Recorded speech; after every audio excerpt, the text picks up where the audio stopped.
ลองใส่ชีวิตเป็นคนธรรมดาลองเบิ่งบ่ต้องแสดงบ่ต้องโซบ่ต้องบอกไผก็ได้ว่าเฮามีหยังอยู่เงียบๆและลองเบิ่งดูว่าไผแน่ที่ยังหลงเหลือสิมีอยู่จักคนที่ยังปฏิบัติกับเฮาดีอยู่คือเก่าเพราะฮู้ว่าเฮามีก็แกล้งดีปากหวานแต่มันคือน้ำตาลอาบยาพิษดีๆนี่เองและคนอีกประเภทหนึ่งเพราะฮู้ว่าเฮาบ่มีหยังก็ถอยห่าง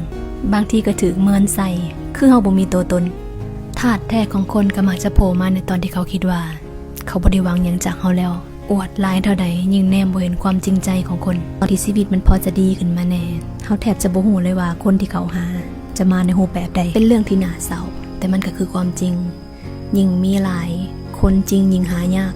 ยิ่งมีมากก็ยากที่จะหาคนจริงใจบางคนเขาหาเพราะแน่ว่าเฮาคือโอกาสแต่บ่แม่นคนบางคนก็ปลอมจนแนบเนียนแต่ก็มีบางคนบ่ฮู้ซ้ำว่าเฮาแม่นไผรับให้เกียรติให้ใจแล้วก็ปฏิบัติกับเฮาดีตั้งแต่ครั้งแรกที่พบเห็นบางทีก็บ่ต้องมีอีหยังมาแลกเปลี่ยนเรื่องนี้มันสอนให้เฮาฮู้ว่าอย่าตัดสินไผตอนที่เฮาอยู่สูง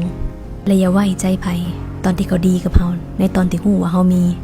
คนบางคนก็ควรให้ใจแต่อีกหลายๆคนก็ควรค่าแค่เพียงผ่านๆเฮาบ่ได้ใช้ชีวิตเพื่อพิสูจน์ใจไผอยู่แล้วแต่อย่างน้อยก็ขอให้มีสติมากพอที่บ่ปล่อยให้ทรัพย์สินเงินทองมามีอำนาจเหนือใจ